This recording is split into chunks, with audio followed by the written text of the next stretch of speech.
David and Juliet became grandparents for the first time with the pitter-patter of not-so-tiny new feet when Matthew Nicholas Ford was born on the 7th of January 1991. Matthew was born in Summit Hospital in New Jersey in the USA when Helen and Robert were still living in Hoyt Street, Madison. Slightest little thing. His doting parents could not leave the poor bugger alone. On visits to the UK, he was able to play on a model railway that had been built by Arthur, who was the second husband of Maureen and Matthew's paternal grandmother.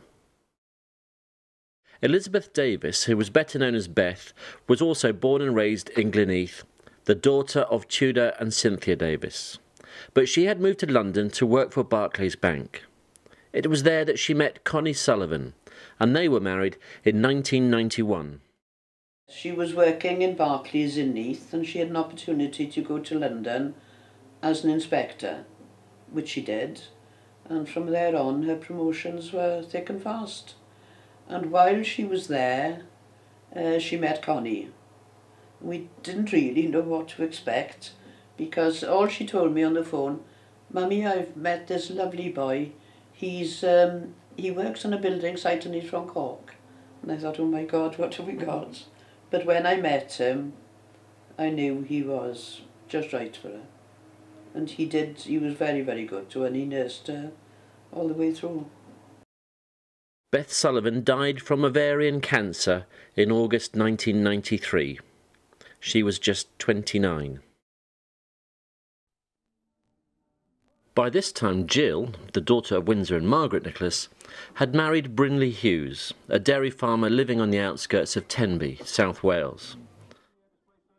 They have 2 children, Kate and William. William Mark Davis is the younger brother of Beth. After studying electronics in Swansea, William went to work for Motorola in Swindon. There he met Karen, and they married in 1998. 2 years later, Thomas Mark Davis was born, a Millennium child. When Matthew was 2 years old, he got a younger brother, Alexander, in January 1993. In the mid-90s, on a trip to the UK, there was a rare opportunity when 4 generations of one family were photographed in one picture. One of my favourite stories was when Grandpa was babysitting for Alexander, who was about 2, and Alex said, "Grandpa, could I have some water with ice?" And Grandpa thought he was asking for a word of advice, and Grandpa proceeded to lean on the counter and say, "Well, my dear boy." One of the beyond the call of duty incidents was when you were looking after the kids in Far Hills maybe 15 years ago, and David had a small heart problem, and we were down in Central America, couldn't get home, but we fondly remember the story of Juliet telling the ambulance people when he was rushed to hospital that he was allergic to caviar. Gladys Ann Davis died in hospital after suffering a fall in 1997. She was 97. Well, she died in Morrison Hospital, didn't she? And then she was cremated and the ashes were buried in Margam Crematorium. And Taki is there as well. Taki was buried there a long time before my mother.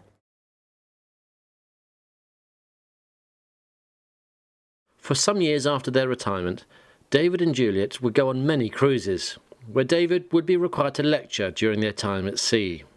These cruises took them all over the world. There were numerous topics, but 2 of the main ones were the Atlantic Pearl Harbor and Charles and Diana. I think one of the things I'll always remember about Grandma and Grandpa is a little piece of our Welsh heritage, and that's the story of Gellert.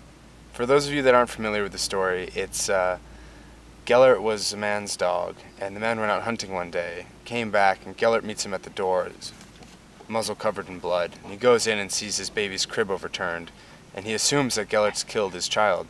So he takes his sword out and kills Gellert. And as he goes over to the crib, he finds the child unharmed underneath the crib, and a slain wolf behind, killed by Gellert as it tried to eat the baby. And it's really sort of just come in the last 5 or 6 years for me. But I realized that if you're going to trust someone, you should trust them completely. and you should never jump to conclusions, and I'll always thank them for that. So one of my earliest memories was in Vermont, and there was I thought it was a chocolate coin that Grandma had left me on the stove, and I reached up for it, and when I was reaching up, I tripped over and hit my tooth on the stove and knocked it out, and Grandma and Grandpa had to deal with me all day while my parents were off skiing. By now, James had lived in 8 countries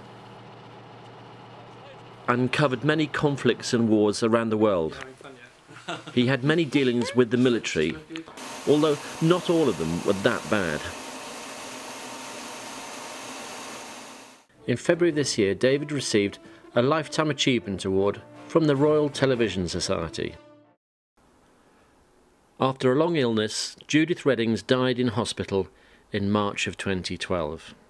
She left behind 3 children, 6 grandchildren, and her husband Tom Reddings.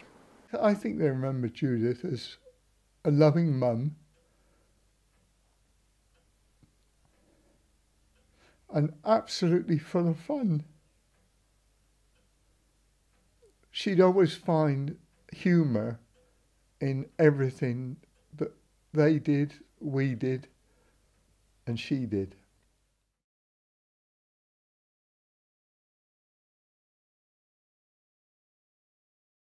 In April, Tudor Mark Davis died suddenly at his home in Glenheath. He was 79. Maureen Ford, wife of John Ford, and the mother to Robert and Ian, mother-in-law of Helen and Virginia, grandmother to Matthew, Alexander, Charlie and Harry, passed away at her home in Betchworth in Surrey. But there has been a new addition to the Ford family. Well, actually, there were 10. Look at that. Meet little Rosie Ford. Amazing.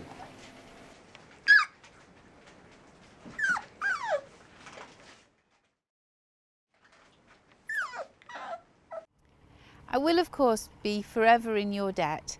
Firstly, because you let me knock on the door of number 10 Downing Street. But secondly, and possibly more importantly, you've also welcomed me into a very, very special family. So that brings us both up to date and brings us here to Prestbury, where David and Juliet moved in December 2011. So now, as you charge your glasses for a toast, we will leave with a few tuneful notes from the happy couple.